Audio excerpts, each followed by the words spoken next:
Kyiv की सबसे प्रसिद्ध ऐतिहासिक जगहों में से एक है सेंट सोफिया कैथीड्रल। यह सिर्फ एक धार्मिक स्थल नहीं बल्कि यूक्रेन के इतिहास का एक महत्वपूर्ण हिस्सा है। इसके आसपास का क्षेत्र पुराने कीव की कहानी सुनाता है। यहाँ आपको ऐसा लगता है जैसे आप आधुनिक शहर में नहीं बल्कि कई सौ साल पीछे चले गए हों। इसी तरह कीव का गोल्डन गेट भी इतिहास का एक महत्वपूर्ण प्रतीक है। कभी यह शहर की सुरक्षा के लिए बनाया गया विशाल प्रवेश द्वार था। आज यह यूक्रेन के पुराने गौरव की याद दिलाता है। लेकिन यूक्रेन की कहानी कीव से शुरू होकर कीव पर खत्म नहीं होती।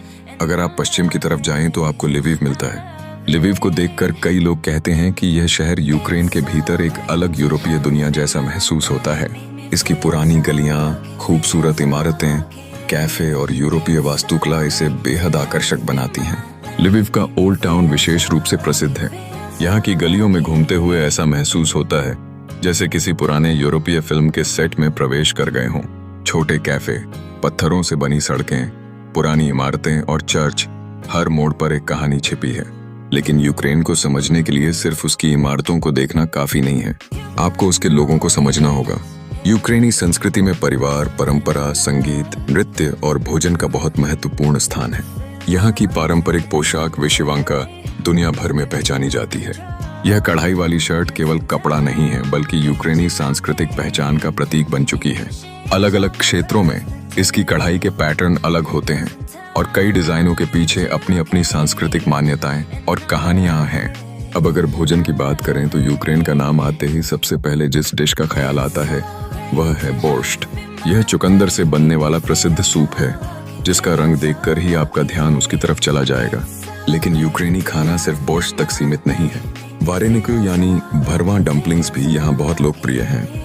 इन्हें अलग अलग फिलिंग्स के साथ बनाया जाता है, कभी आलू, कभी पनीर जैसा फिलिंग और कभी दूसरी स्थानीय सामग्री। यूक्रेनी घरों में खाना सिर्फ पेट भरने के लिए नहीं होता, भोजन परिवार को एक साथ बैठाने की परंपरा भी है।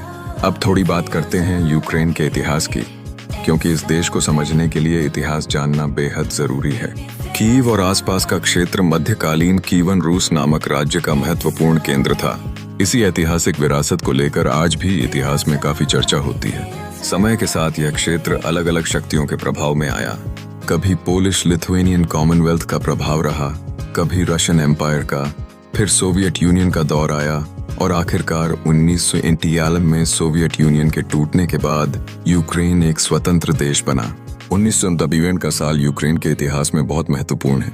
इसी वर्ष यूक्रेन ने स्वतंत्रता की घोषणा की और दुनिया के नक्शे पर एक स्वतंत्र राष्ट्र के रूप में अपनी नई यात्रा शुरू की। लेकिन स्वतंत्रता के बाद भी देश की चुनौतियां खत्म नहीं हुई। राजनीति